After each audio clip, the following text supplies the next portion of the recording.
Irmãos, boa noite para todos. Estamos felizes porque o Senhor nos dá o privilégio de nos reunirmos aqui mais uma vez. Desde ontem, quando iniciamos a nossa Semana Teológica, falando sobre a família da aliança. E tivemos aqui a presença do reverendo Robson Gripe, que nos trouxe a palestra falando sobre a origem da família da aliança. E hoje nós vamos compartilhar com os irmãos sobre o papel do homem na família da aliança. Esse é o nosso propósito hoje e espero que o nosso Deus nos abençoe, que o nosso Deus dê a nós crescimento espiritual, que o nosso Deus dê a nós a edificação, principalmente a nós homens, a quem diretamente a palavra se dirige, que sejamos prontos a atender a voz do Senhor pela sua palavra, a fim de avaliarmos a nossa postura como homens, servos de Deus, filhos do nosso Criador, e assim então vivamos em família, segundo aquilo que Deus quer de nós. Antes de mais nada, vamos orar mais uma vez e pedir ao nosso Deus que instrua o nosso coração pela sua graça. Oremos. Santo Deus, graças te damos, ó Deus, porque o Senhor nos tem dado a alegria de nos reunirmos aqui na tua casa, ó Pai, nesse momento, nesta semana teológica. Pedimos que o Senhor edifique os nossos corações e fale a nós pela tua graça, pela tua misericórdia. Em nome do teu Filho Jesus que nós oramos. Amém. Meus irmãos, eu tenho aqui 3 livros. São livros que eu utilizei como pesquisa da nossa palestra de hoje, e eu quero divulgá-los aos irmãos, até mesmo porque vale a pena a leitura desses livros, né? Para quem gosta de ler, para quem se interessa em ler sobre o assunto que nós vamos tratar hoje.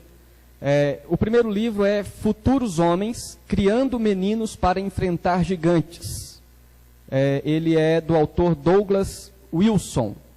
Esse livro aqui, que trata sobre a criação de filhos, especificamente a criação de meninos, preparando-os para ser homens segundo a vontade de Deus.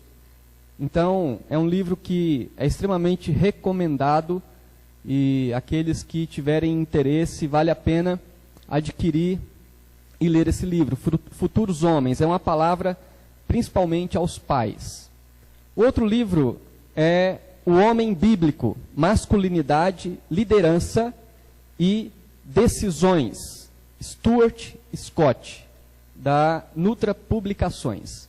Esse livro traz um ensinamento bíblico a respeito do papel do homem, do que significa ser homem, do que significa a masculinidade à luz da palavra de Deus.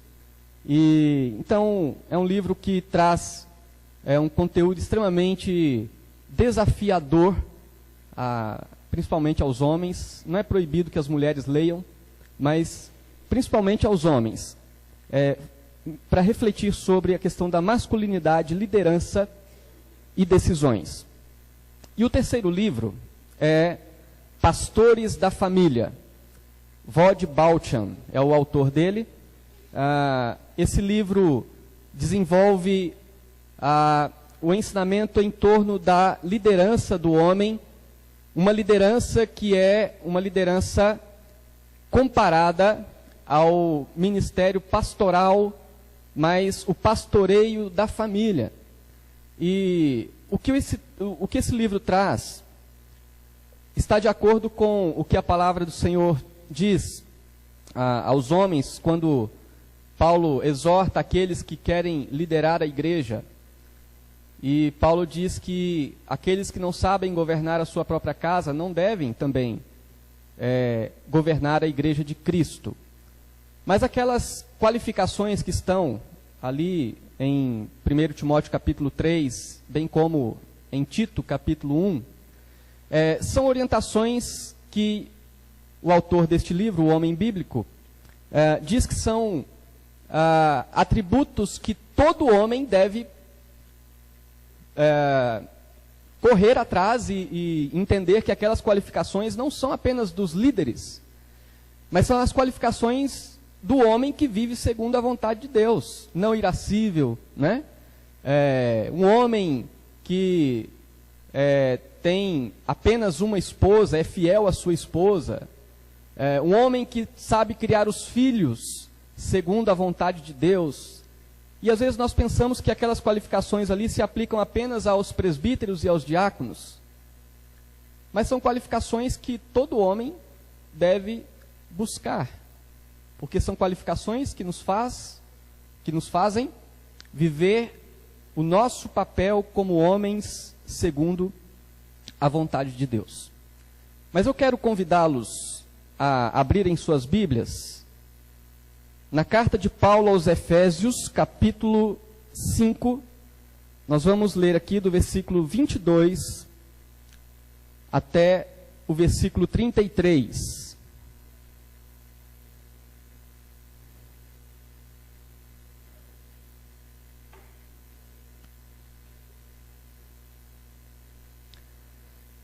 Efésios capítulo 5, do versículo 22 ao versículo 33.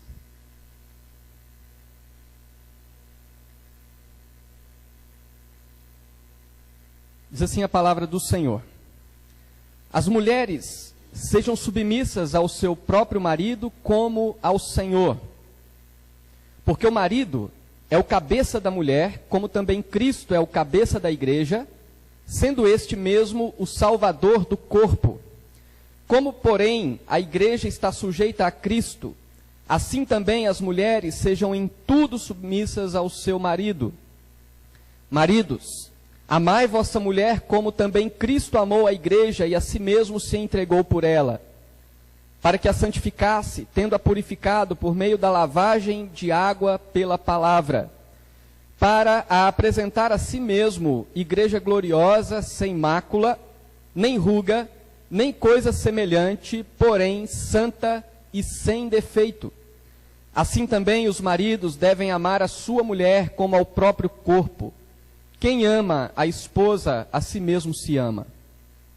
Porque ninguém jamais odiou a própria carne, antes a alimenta e dela cuida, como também Cristo o faz com a igreja. Porque somos membros do seu corpo. Eis porque deixará o homem a seu pai e a sua mãe, e se unirá à sua mulher, e se tornarão os dois uma só carne. Grande é esse mistério, mas eu me refiro a Cristo e à igreja. Não obstante, vós, cada um de per si, também ame a própria esposa como a si mesmo, e a esposa respeite ao marido. Não sei se você conhece alguma família onde cada membro vive de acordo com a sua própria vontade. Ou seja, cada um faz o que quer, sem levar em consideração as funções que cada um tem dentro da família. O fato é que algumas famílias talvez nem sabem que dentro da família existem funções para cada um. Algumas outras famílias até sabem e conhecem o que a palavra de Deus fala sobre isto, mas não levam em consideração, não acham importante esse assunto. O fato é que o bom funcionamento de qualquer instituição, e a família, é bom lembrarmos, é uma instituição que Deus criou, é uma organização, e toda instituição, toda organização depende do estabelecimento da ordem, e isso acontece através de funções. Toda organização, toda instituição precisa ter alguém que lidere, alguém que seja o cabeça, alguém que seja aquele que exerce a autoridade. Como nós podemos refletir sobre isso? Por exemplo, existe ordem e funções na própria Trindade. O Deus Pai, Filho e o Espírito Santo. Ali nós temos a ideia de que o Espírito Santo é submisso ao Filho, o Filho é submisso ao Pai. E essas funções dentro da própria Trindade nos dão o entendimento que nós lançamos luz ao que significa o papel do cabeça no lar. Até daqui a pouco nós vamos ver e entender que os papéis na família, o papel do marido sobre a esposa e a esposa em relação ao marido, é uma ilustração, é uma prefiguração da relação de Cristo com a sua igreja. Muitas vezes se tem um entendimento errado e pecaminoso de que essas funções na família representam, digamos, um valor maior a quem lidera e um valor menor para quem está debaixo dessa liderança. Mas certamente essa é uma percepção errada, uma percepção pecaminosa. Porque no próprio exemplo da Trindade, existe uma relação de submissão entre as três pessoas, e nem por isso há qualquer tipo de liderança autoritária ou liderança pecaminosa.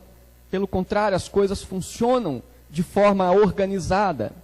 Existe ordem e organização na forma como Deus criou todas as coisas.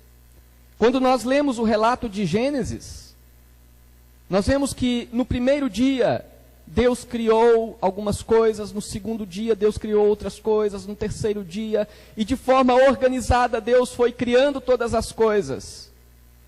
Porque Deus é um Deus que se alegra com aquilo que funciona de forma organizada, porque Deus é um Deus organizado.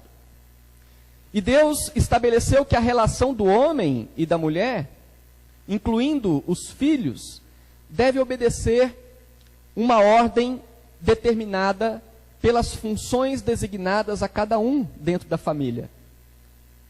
E nós vemos isso, como o reverendo Robson ontem adiantou alguma coisa, que quando Deus criou o homem e a mulher, Deus estabelece desde já as funções de cada um, não é?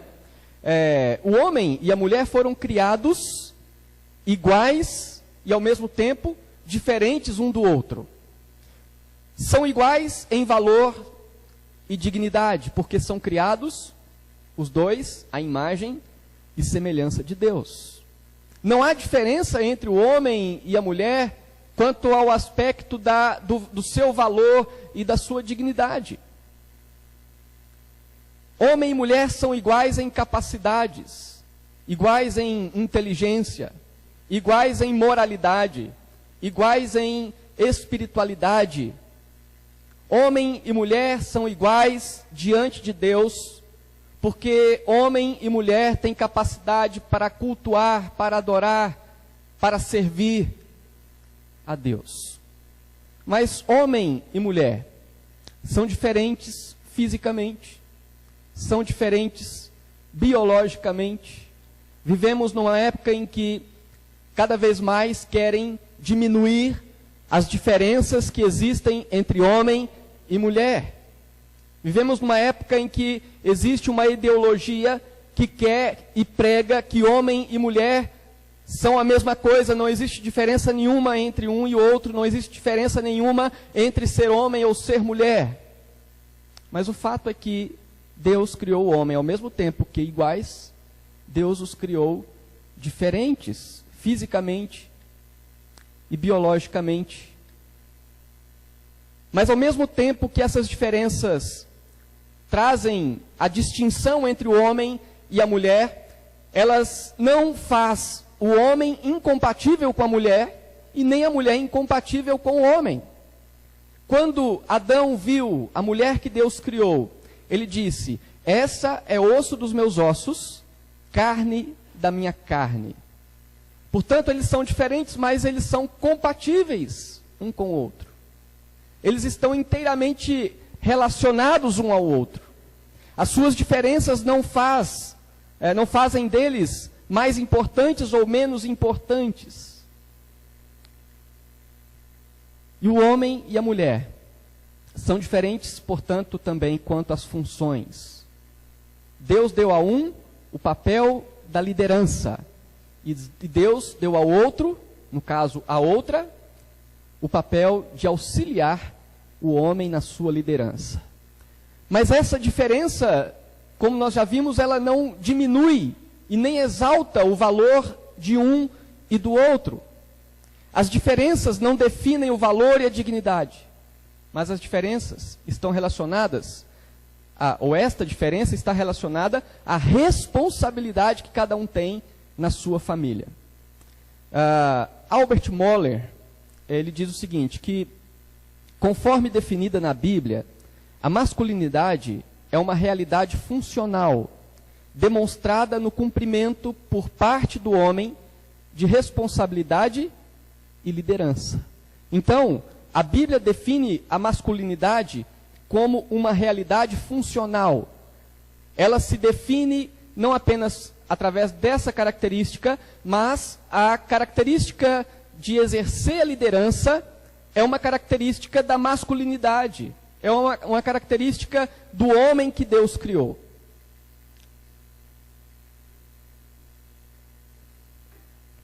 Essa carta que nós lemos, a carta de Paulo escrita aos Efésios,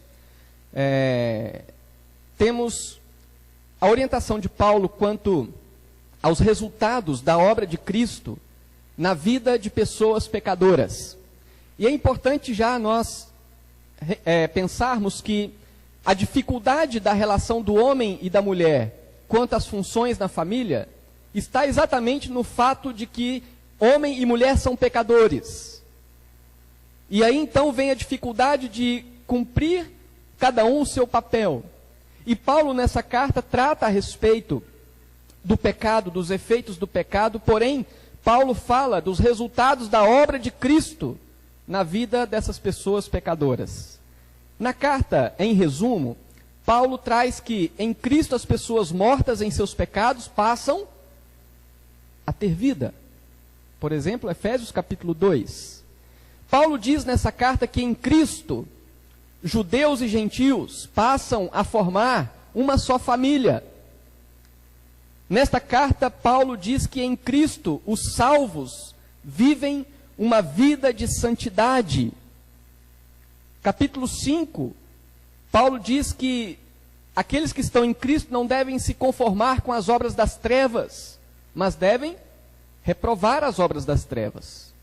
E Paulo, no versículo 21 do capítulo 5, quando ele está falando sobre sermos cheios do Espírito Santo, reprovando as obras das trevas, reprovando as obras pecaminosas, e certamente podemos pensar como obras pecaminosas, não viver segundo a vontade de Deus na vida familiar.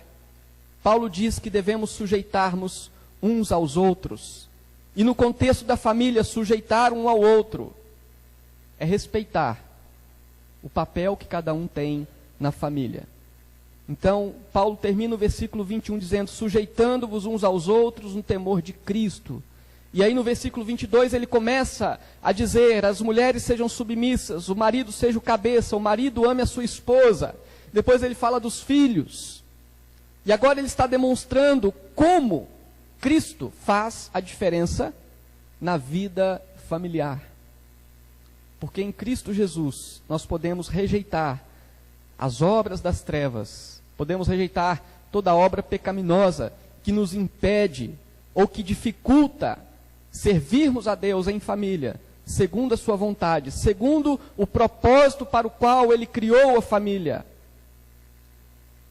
Em Cristo, e sendo nós cheios do Espírito Santo, nós podemos servir a Deus em família, segundo a sua vontade. E nesta carta, a relação de Cristo com a igreja, dentro do texto que nós lemos, é o modelo da relação do marido com a esposa. Aqui nesse texto, o apóstolo Paulo aborda as funções do homem, da mulher, dos filhos. Contudo, nós vamos nos ater especificamente ao que Paulo diz a respeito das funções e do papel do homem. Até porque amanhã o reverendo Luciano vai falar sobre o papel da mulher. Embora o texto lido trate sobre o papel da mulher também, e o papel dos filhos, nós vamos nos ater ao papel do homem. O homem tem funções definidas por Deus, as quais ele deve assumir em sua vida familiar.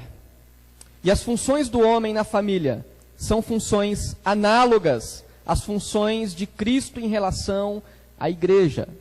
Aqui nesse texto, o apóstolo Paulo, no versículo 32, diz: grande é esse mistério, falando sobre a relação familiar. E aí então ele diz: mas eu me refiro a Cristo e à igreja. Portanto, a relação do homem com a mulher reflete a relação de Cristo com a sua igreja.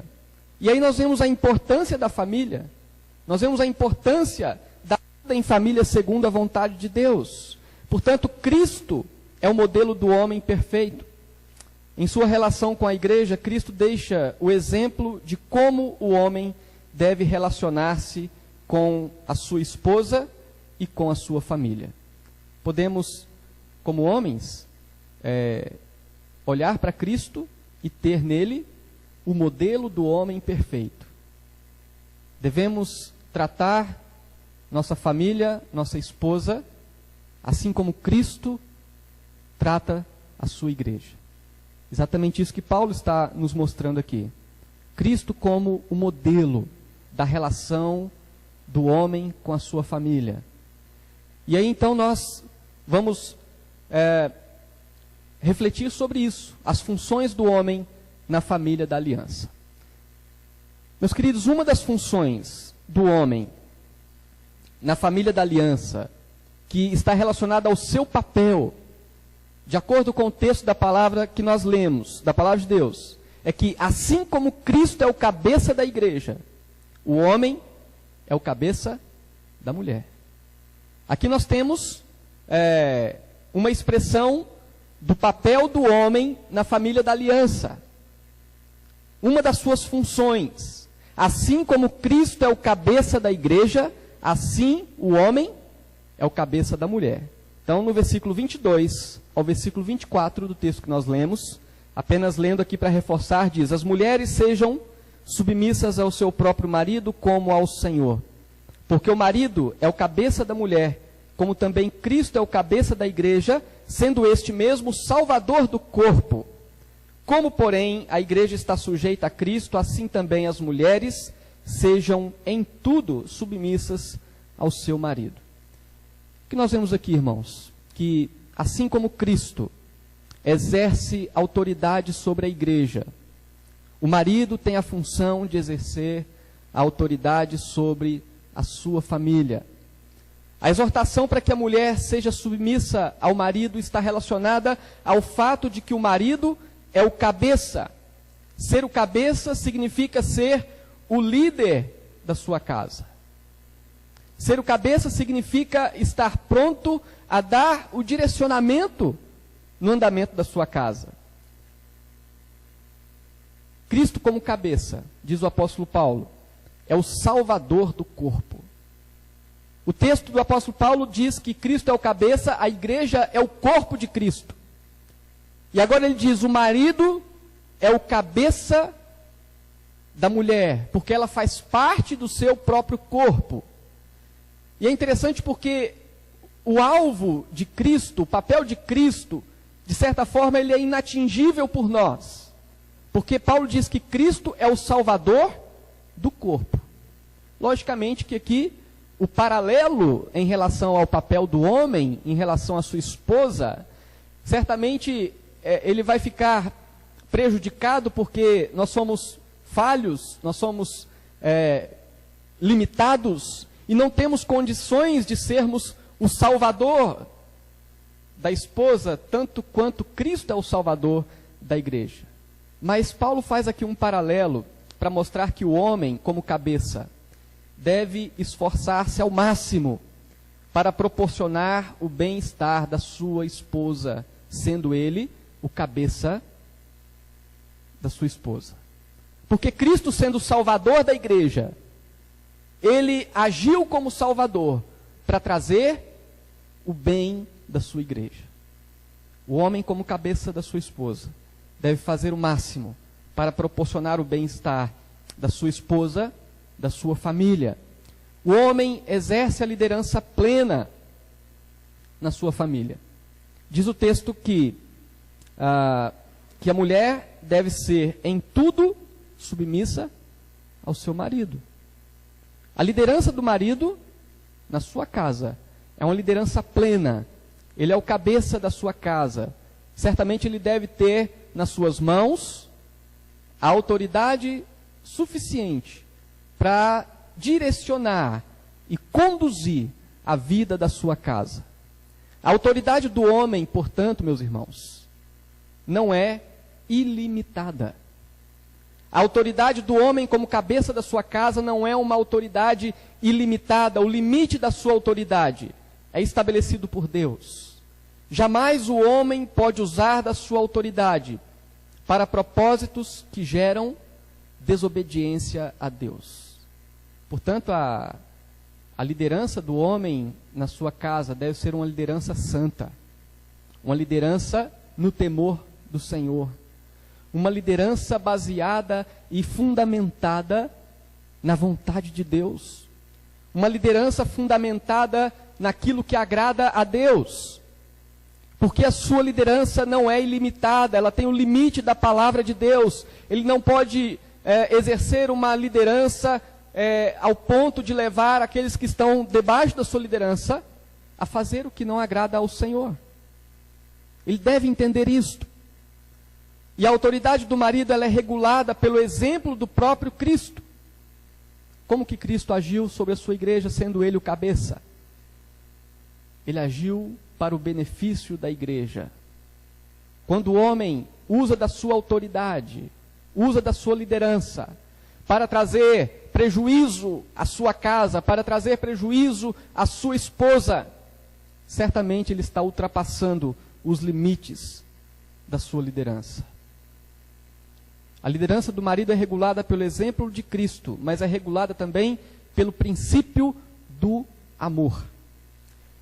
Nós temos o relato bíblico em Gênesis, que nos mostra que a tarefa de liderar tem a sua origem na própria criação.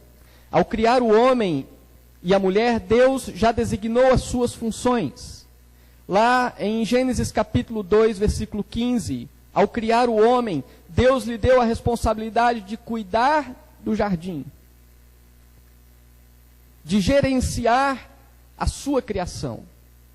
Em Gênesis capítulo 2, 19 e 20, Deus deu ao homem a incumbência de nomear os animais. E agora então, quando nós olhamos lá em Gênesis capítulo 2, versículo 18, ao criar a mulher, Deus lhe deu a incumbência de auxiliar o homem nas tarefas que ele já havia recebido. O pecado causou dificuldades em todas as esferas da criação, inclusive na relação do homem com a mulher, quanto às suas funções. Em Gênesis capítulo 3, versículo 16, quando Deus trata o homem e a mulher por causa do seu pecado e traz as maldições sobre a criação, sobre o homem, sobre a mulher, diz o texto em Gênesis 3,16, e a mulher disse: multiplicarei sobremodo os sofrimentos da tua gravidez, em meio de dores darás luz filhos, o teu desejo será para o teu marido e ele te governará. Reverendo Augustus Nicodemos, sobre esse texto, diz que antes do pecado, a liderança do homem era perfeitamente associada ao papel auxiliar da sua esposa. Não havia nenhum problema. Aquele que liderava tinha o entendimento pleno da sua esposa, que era aquela que lhe auxiliava. Porém, depois do pecado, o homem faz uso pecaminoso da sua função. Da mesma forma, a mulher pecaminosamente se nega à liderança do seu esposo. E é isso que Gênesis 3,16 está dizendo, que o teu marido te governará. Essa liderança agora é uma liderança que por causa do pecado, em muitos aspectos, tem um aspecto de uma imposição, da rejeição da outra parte. O homem, por causa do pecado, tenta fugir da responsabilidade de liderar. Liderar, segundo a vontade de Deus, certamente não é fácil. É uma tarefa difícil. E muitos de nós, muitas vezes, estamos tentando fugir dessa tarefa. Estamos, muitas vezes, abrindo mão dessa responsabilidade. E, por outro lado, a mulher procura assumir essa responsabilidade. E, muitas vezes, tenta negar que Deus deu essa incumbência. E, assim, então, o pecado traz um transtorno nessa relação do homem e da mulher, quanto às suas funções. Mas como nós vemos no texto que Paulo escreve aos Efésios, em Cristo, embora de forma imperfeita, nós podemos viver isso da forma agradável a Deus. Porque Deus em Cristo traz sobre nós a sua graça. O Stuart Scott, no livro O Homem Bíblico, diz o seguinte: que as qualidades que o homem precisa buscar intensamente para executar o papel de liderança são sabedoria, iniciativa, resolução, humildade, coragem e envolvimento pessoal. São essas as qualidades que o homem precisa buscar para exercer o seu papel de liderança segundo a vontade de Deus. E tendo estas qualidades, o homem, segundo a vontade de Deus, ele certamente vai agir de algumas formas. Primeiro, tendo estas qualidades, o homem não abre mão, não foge, não se esconde do seu papel de liderar o seu lar. Pode ser que ele encontre dificuldades, mas ele está ali firme, resoluto em cumprir essa tarefa. O homem que busca estas qualidades não inverte a sua função de cabeça com a função da sua esposa, passando este a agir como auxiliador da esposa, ao invés de líder e cabeça da sua casa. Este homem que procura viver segundo o que Deus estabelece, não empurra a sua responsabilidade de liderar para a sua esposa, mas envolve a sua esposa como sua auxiliadora nessa tarefa, e a envolve de forma amorosa. Mas ainda esse homem busca alternativas, trabalha com propostas, procura saídas, trabalha incansável e ativamente, buscando as soluções que a família precisa. Esse homem que age segundo a vontade de Deus, exercendo a sua função de líder, se aperfeiçoa em sua capacidade de apresentar alternativas para a sua família e de tomar decisões. Porque nós nunca sabemos tudo, mas nós temos que buscar e nos capacitar, nós temos que ler, nós temos que nos informar, nós temos que buscar a orientação do Senhor. Nós só não podemos cruzar os braços e dizer: esse negócio de liderar a minha família não é para mim. O homem que vive segundo a vontade de Deus, ele se aperfeiçoa nessa capacidade. E por último aqui, este homem não ultrapassa os limites da sua autoridade, tornando-se um tirano autoritário ou um aproveitador folgado, mas espelha-se na forma amorosa como Cristo lidera a sua igreja. Fato é que muitos homens que abrem mão da sua liderança acabam assumindo um papel de um aproveitador folgado, cruza os seus braços e coloca esse peso sobre a sua esposa, sendo que esse peso é o peso que ele tem que carregar, porque Deus lhe deu essa função. Deus lhe deu essa incumbência de liderar, de ser o cabeça, de ser aquele que direciona, envolvendo a sua esposa como auxiliadora nessa tarefa que ele tem. Então, meus queridos, assim como Cristo é o cabeça da sua igreja, o homem é o cabeça da sua esposa, é o cabeça da sua casa, é o cabeça da sua família. E nós, homens, não devemos cruzar os braços e simplesmente deixar esse fardo, esse peso sobre as costas da esposa. Mas no texto nós podemos caminhar analisando sobre essa questão das funções do homem na família da aliança, refletindo sobre o seu papel. O apóstolo Paulo nos mostra que, assim como Cristo amou a igreja, o homem deve amar a sua esposa. Vejam que Cristo é o modelo. Cristo é o modelo da família. Então, assim como Cristo amou a igreja, o homem deve amar a sua esposa. Versículo 25 diz: maridos, amai vossa mulher como também Cristo amou a igreja e a si mesmo se entregou por ela. O amor do marido pela esposa e pelos filhos deve ser equivalente ao amor de Cristo pela igreja. Em outras palavras, o amor do marido pela sua esposa deve ser um amor sacrificial. O amor sacrificial é aquele que se manifesta em benefício ao próximo. Ser um servo sacrificial do próximo, afirma John Benton. Como Jesus Cristo foi, não é sinal de fraqueza. Isso é ser um homem de verdade. Ser um servo sacrificial do próximo é ser um homem de verdade, afirma John Benton. E o que nós podemos então perceber sobre isso é que o amor sacrificial se manifesta em proteção. O amor sacrificial se manifesta na atitude de proteger.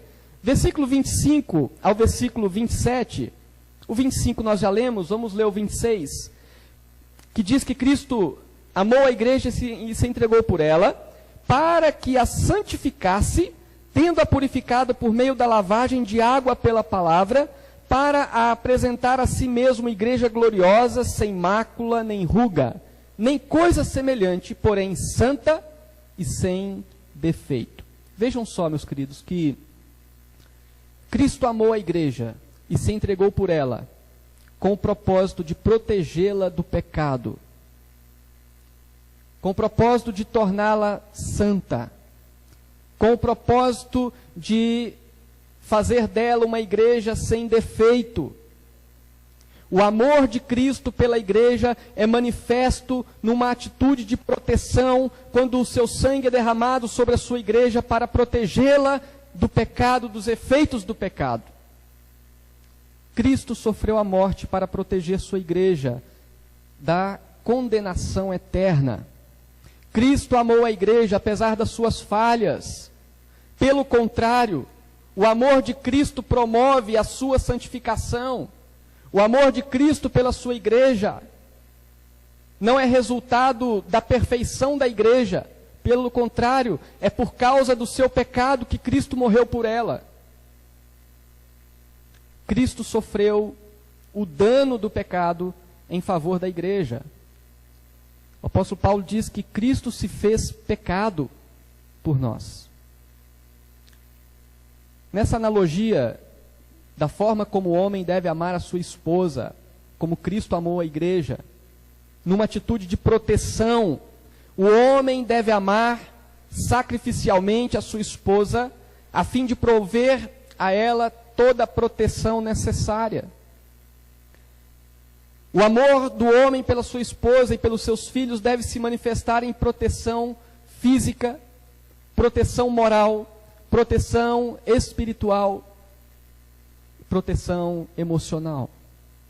Logicamente que a forma como nós estamos e somos capazes de proteger é uma forma também imperfeita.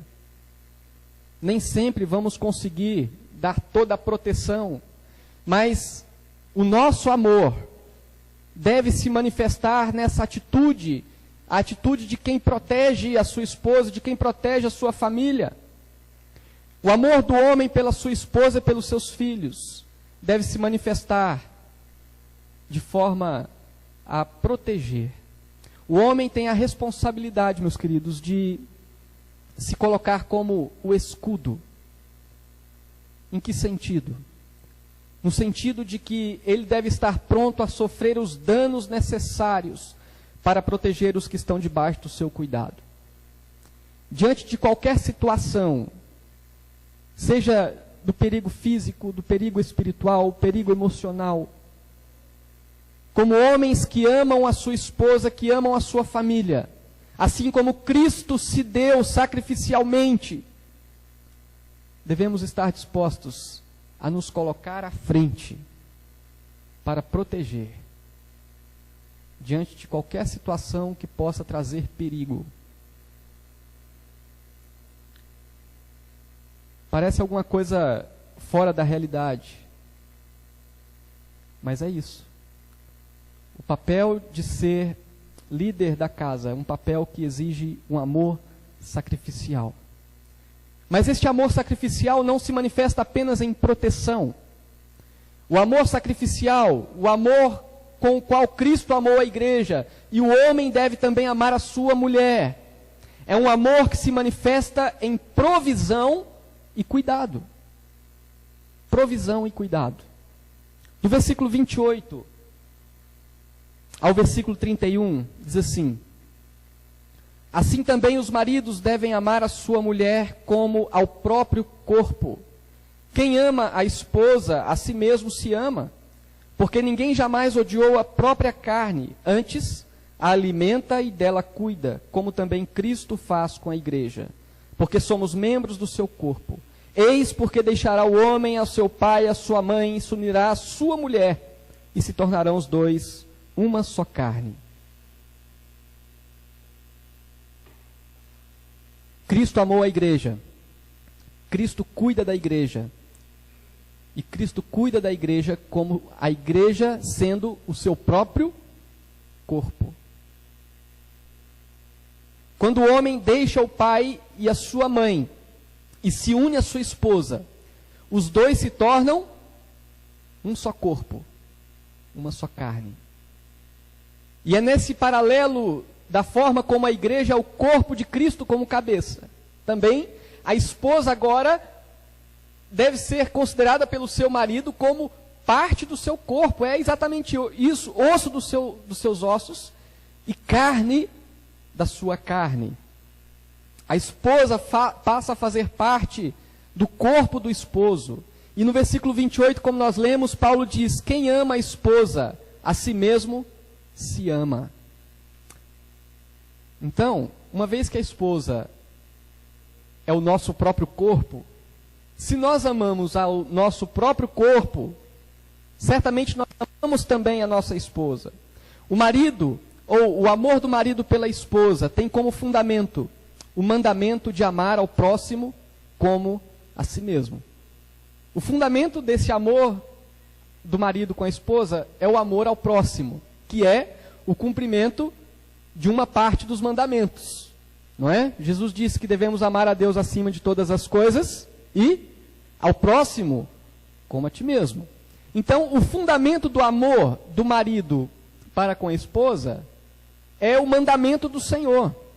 Mas o fato então é que ninguém precisa aprender a amar a si mesmo para depois amar o próximo, como muitos dizem por aí. O amor próprio é algo natural em nós. Nós já nascemos amando a nós mesmos e crescemos amando a nós mesmos. Mas o desafio é amar ao próximo assim como nós já nos amamos. Diz o apóstolo Paulo aí no versículo 29, porque ninguém jamais odiou a própria carne, antes a alimenta e dela cuida. Ninguém jamais odiou a si próprio. Ninguém jamais odiou a sua própria carne. Mas o que nós fazemos em relação a nós mesmos? Nós nos alimentamos e nós cuidamos de nós. E este é o argumento para que Paulo, então, oriente o marido neste amor sacrificial, no sentido de trazer a provisão para sua esposa, como quem cuida do seu próprio corpo, como alguém que traz e promove o cuidado da esposa como o seu próprio corpo. O amor sacrificial se manifesta em provisão e cuidado. Assim como Cristo, amando a sua igreja, morreu por ela, a fim de que ela fosse gloriosa, sem mácula, sem ruga, porém santa e sem defeito. Assim o marido deve também ter o cuidado da provisão e o cuidado para com a sua igreja, para com a sua esposa. Dois textos do Novo Testamento, um deles Colossenses capítulo 3, no versículo 19, diz assim: maridos, amai vossa esposa e não a trateis com amargura. Não a trateis com amargura. Isso expressa a provisão emocional, a provisão espiritual, o cuidado para com a sua saúde. E 1 Pedro 3,7 diz: maridos, vós igualmente, vivei a vida comum do lar, com discernimento, e tendo consideração para com a vossa mulher como parte mais frágil. Tratai-a com dignidade, porque sois juntamente herdeiros da mesma graça de vida, para que não se interrompam as vossas orações. O apóstolo Pedro reforça a verdade de que entre o homem e a mulher existe a mesma dignidade. Entre o homem e a mulher existe o mesmo valor diante de Deus. Eles são juntamente herdeiros da mesma graça. Mas Pedro diz: tenha consideração para com a sua esposa, vivei a vida comum do lar, e com discernimento, com sabedoria. A ideia de tratar a esposa com um amor sacrificial que se manifesta em provisão e cuidado.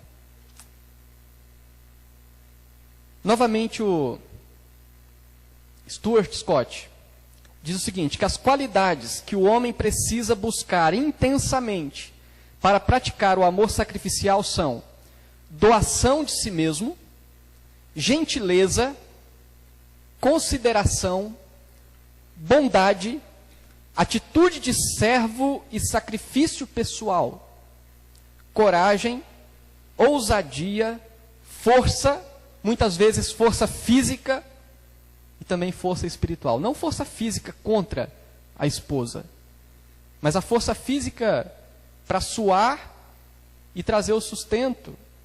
A força física para enfrentar talvez algum perigo que exija essa força. Mas também vigilância. Ele precisa de diligência, ou seja, precisa ser trabalhador. Um homem só pode amar a sua esposa de forma sacrificial se ele for trabalhador. Se ele não for, ele não vai ter condição de cuidar. Ele não vai ter condição de prover a sua esposa e a sua família. E ele diz ainda que ele também fará o que estiver ao seu alcance para conseguir um bom emprego que permita que ele cuide bem daqueles a quem ele deve amar e liderar. Certamente, irmãos, existem fases na vida de qualquer família em que, às vezes, o homem fica desempregado, às vezes o homem passa um período em que ele fica impossibilitado de trabalhar, né? São situações. Eu passei um tempo na minha vida, quando eu fiz o seminário, eu me casei no primeiro ano, no meio do ano. Lógico que foi a melhor coisa que eu fiz, né? E naquele período eu trabalhava como seminarista de uma igreja e ganhava aquela ajuda de custo que os seminaristas estão acostumados a ganhar. Não dá para sustentar uma casa. Mas a minha esposa nessa época, já trabalhava no banco. Ela ganhava, certamente, muito mais do que eu. E isso não interfere e não prejudica o princípio de que o homem é o provedor. A ideia é que ele não vai cruzar os braços. A ideia é que ele não vai jogar essa responsabilidade nas costas dela. Mas, ainda que em períodos da vida, o casal, a família, dependa talvez de um esforço maior da esposa, mas o marido continua no suporte e sendo esse homem que ama e trabalha para a provisão, para o cuidado da sua esposa e da sua casa. Tendo estas qualidades, este homem que ama, assim como Cristo amou a sua igreja, ele toma algumas ações, algumas atitudes. A primeira, ele considera o bem-estar da esposa algo mais importante do que o seu próprio bem-estar. Então ele trabalha para que a sua esposa e a sua família tenham um bem-estar, em primeiro lugar, antes mesmo do bem-estar dele próprio. Ele se dispõe a sofrer danos próprios quando necessário para poupar a sua esposa. Cristo sofreu danos próprios pela sua igreja. Ele contribui para o crescimento espiritual da sua esposa. Ele trata a sua esposa com respeito e com cordialidade. E ele não se acomoda como um preguiçoso, deixando de agir como responsável pela provisão. Mas ele trabalha para trazer o sustento para a sua casa. É assim que age, ou deve agir, um homem que entende o seu papel como aquele que, como Cristo, ama a sua igreja. Agora ele, como aquele que se espelha no próprio Cristo, ele ama também a sua esposa e ama a sua família de maneira sacrificial. E aí então nós passamos para a nossa parte final, as considerações finais desta reflexão nesta noite. Só lembrando que nós estamos vendo aqui algumas funções do homem na família da aliança, meditando sobre o seu papel nessa família. E nós vimos que as funções do homem na família são análogas às funções de Cristo em relação à sua igreja. Cristo é o modelo do homem perfeito. E em sua relação com a igreja, Cristo deixa o exemplo de como o homem deve relacionar-se com a sua esposa e com a sua família. Nós vimos aqui que, assim como Cristo é o cabeça da igreja, o homem é o cabeça da sua mulher. Nós vimos que, assim como Cristo amou a sua igreja, o homem deve amar a sua mulher. E este amor sacrificial se manifesta de duas formas. Se manifesta em proteção e ele se manifesta em provisão e cuidado. Isto é amar sacrificialmente. E eu quero trazer aqui algumas reflexões sobre alguns fatores que influenciam negativamente para que o homem não cumpra o seu papel na família. Alguns fatores que influenciam negativamente. Um deles é um fator chamado machismo.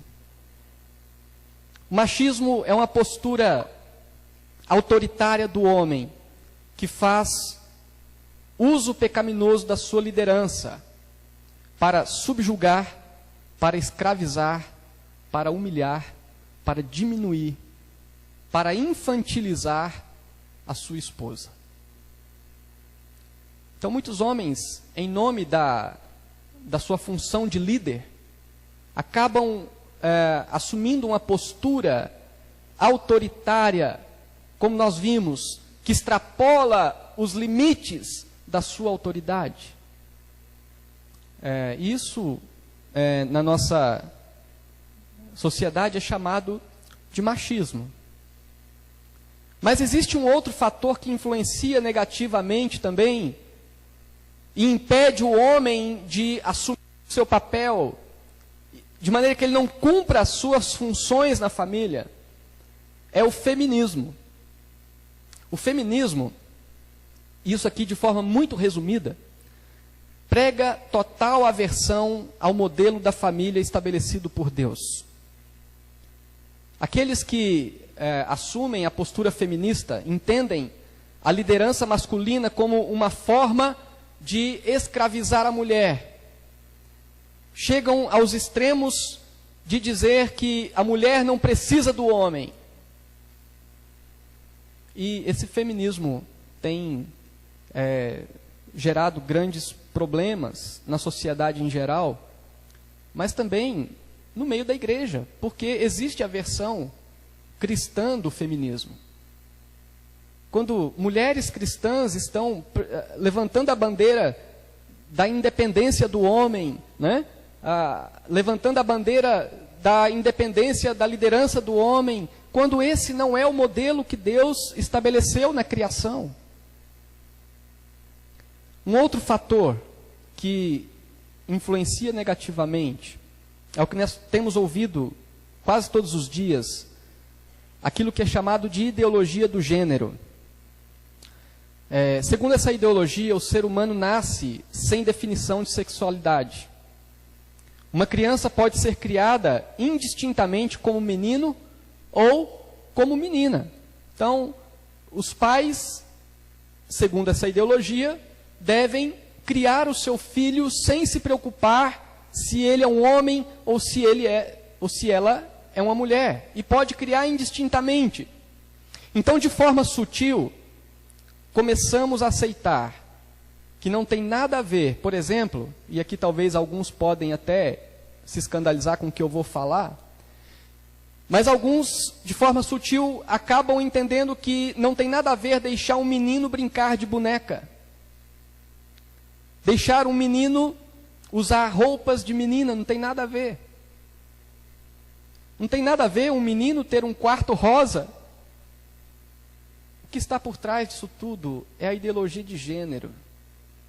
Quando você não deve se preocupar em mostrar para o seu filho os aspectos da masculinidade, e muito menos mostrar para sua filha os aspectos da feminilidade.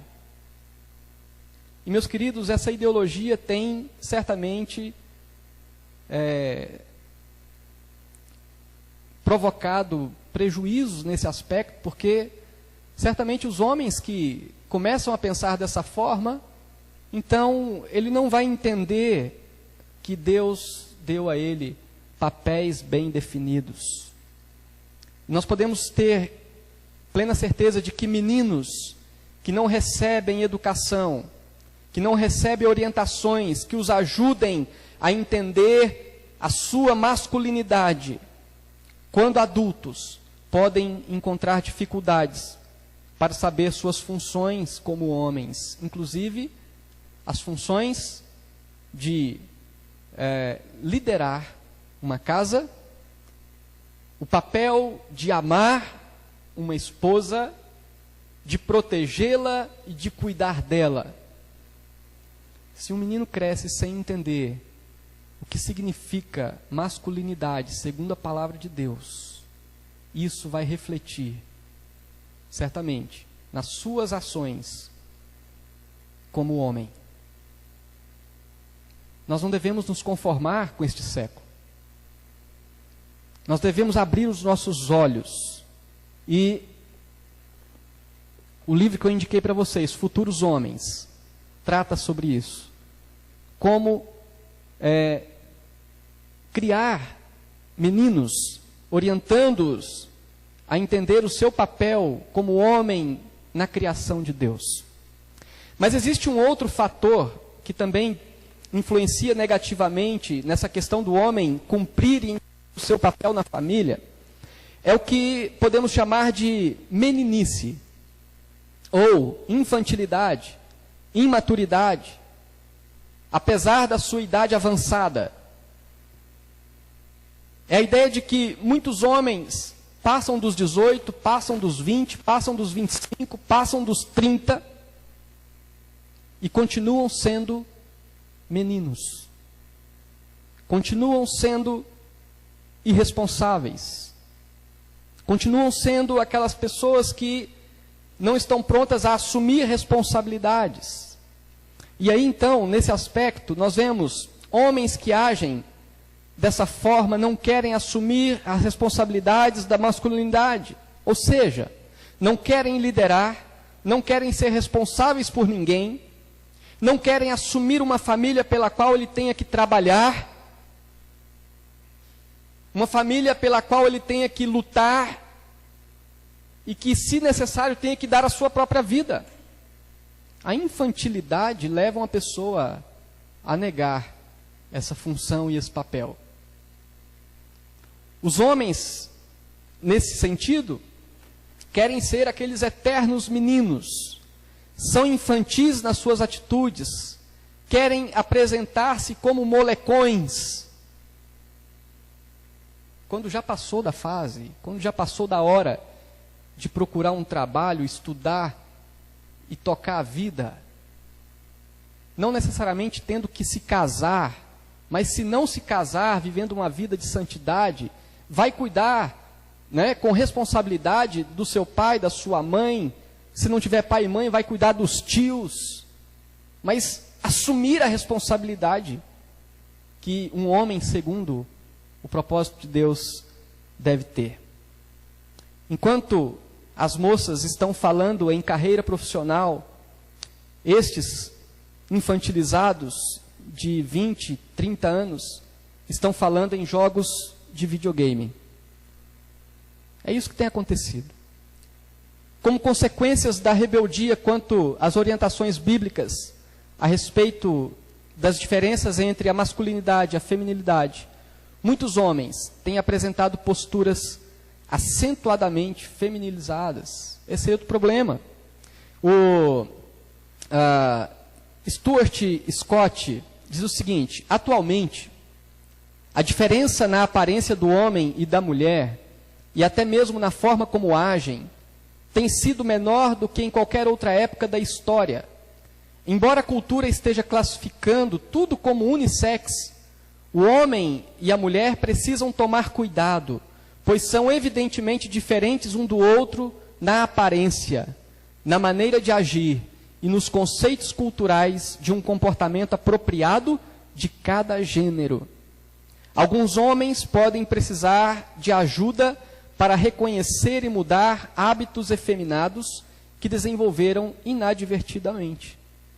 A cultura que nós vivemos propicia essa feminilização, muitas vezes, do homem, que não tem noção do seu papel como homem e acaba se comportando, tendo uma aparência, falando, agindo, pensando como mulher, ainda que não assumam ser homossexual ou qualquer coisa desse tipo.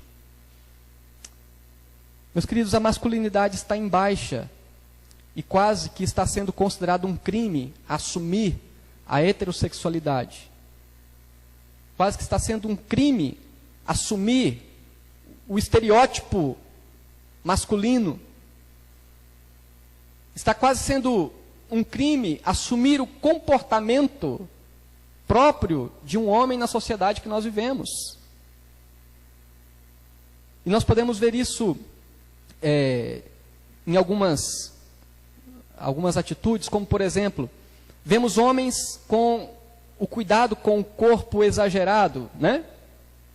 Chapinha no cabelo, não sei se vocês já viram alguma coisa assim, sobrancelhas retocadas, corpo depilado. Homem e mulher são diferentes, nós não podemos negar isso. Alguém pode dizer, não, mas você está exagerando. Não, não estou exagerando. Deus fez homem e mulher diferente. O presente século no qual nós vivemos, como eu falei no início, trabalha para diminuir essas diferenças, ao ponto de chegar numa situação em que você olha para alguém, você não consegue identificar se é homem ou se é mulher. Esse é o objetivo da sociedade, da cultura na qual nós vivemos. Quanto a isso, existem duas expressões, que é a metrosexualidade ou metrosexual. A definição que eu encontrei na Wikipédia diz o seguinte, que esse é um termo originado nos finais dos anos 90, pela junção das palavras metropolitano e sexual. Então, sendo uma gíria para um homem urbano excessivamente preocupado com a aparência, gastando grande parte do seu tempo e dinheiro em cosméticos, acessórios, roupas, e tem suas condutas pautadas pela moda e as tendências de cada estação. É uma preocupação excessiva, feminilizada, com um estereótipo feminino. O homem bíblico, ele deve valorizar o seu estereótipo, a sua diferença em relação à mulher. A maneira de se vestir também está relacionado a isso. Então nós temos, às vezes alguns colegas brincam, olha, está difícil ir na loja e encontrar roupa para homem. Você só encontra aquelas calças apertadas, né? Camisas justas, e assim por diante. Atitudes efeminadas na forma de falar, na forma de gesticular. E o que coroa tudo isso? O comportamento, né? Que comportamento? A postura passiva quanto à liderança. Homens sem o senso de provedor e protetor, mas que querem ser providos e protegidos.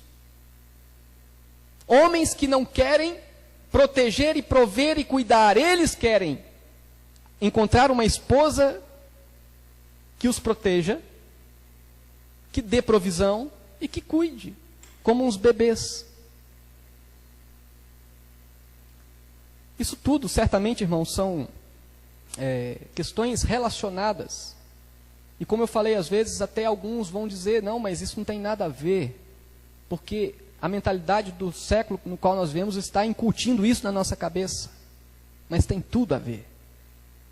Devemos valorizar as diferenças, ressaltar as diferenças, bem como louvar a Deus pelas nossas igualdades. E eu quero, então, terminar com alguns conselhos. Primeiro, conselhos aos homens casados. Reflitamos a respeito da forma como estamos vivendo a nossa masculinidade. Estamos exercendo nossas funções conforme estabelecidas por Deus? Estamos exercendo a liderança da nossa casa? Estamos amando de forma sacrificial a nossa esposa e os nossos filhos? Conselhos às mulheres casadas. Auxiliem seus maridos em seu papel de liderar. Amanhã nós teremos uma palavra mais específica sobre isso. Mas por hoje é só isso. Auxiliem o seu marido na função da sua liderança. Um conselho aos homens solteiros. Considerem os valores da palavra de Deus. Percebam que existem vãs filosofias mundanas desconstruindo os valores relacionados à sua masculinidade. Disponha o seu coração para se casar com uma moça crente, compromissada com a palavra de Deus, e que entenda o seu papel de auxiliar. Agora, se você não se quiser casar, se não quiser se casar, também não é obrigado. Nós vemos uma cultura que diz que o homem só é homem se ele se casar. Tem homens que têm o dom para o celibato e vivem muito bem assim. Então, se é isso, mas cumpra o seu papel como homem de Deus, ainda que solteiro. Um conselho às moças solteiras: se vocês querem se casar com um homem que seja um líder de verdade e que te ame sacrificialmente, primeiro, ore ao Senhor, mas disponha o seu coração para se casar com um rapaz crente, compromissado com a palavra de Deus. Porque muitas vezes o crente compromissado com a palavra de Deus, já às vezes tem que dar um tranco nele para ele entender o que significa tudo isso. Imagine uma pessoa que não tem o temor do Senhor. Então a moça às vezes quer ter um casamento abençoado, um homem que a ame, um homem que a proteja, mas busca esse homem dentre aqueles que não têm o temor do Senhor. E por último, um conselho aos pais,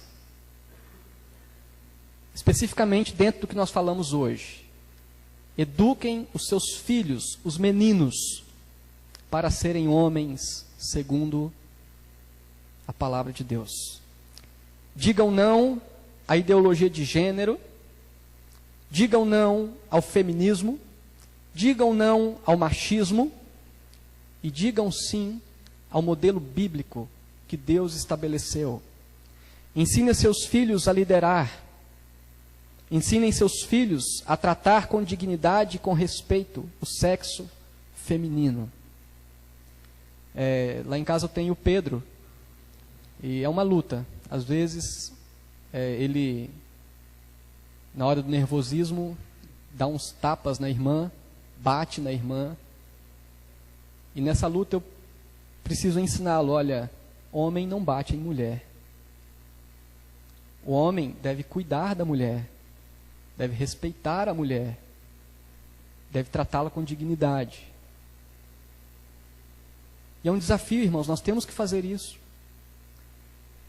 Ensinem os seus filhos e preparem-os para serem protetores, provedores, responsáveis e trabalhadores. Que Deus nos abençoe e que nós entendamos cada dia mais o importante papel do homem na sua família, né? Deus criou o modelo. Deus nos deu o modelo em carne e osso, na pessoa de Cristo. Então nós precisamos seguir aquilo que Deus já estabeleceu. Que Deus nos abençoe. Amém.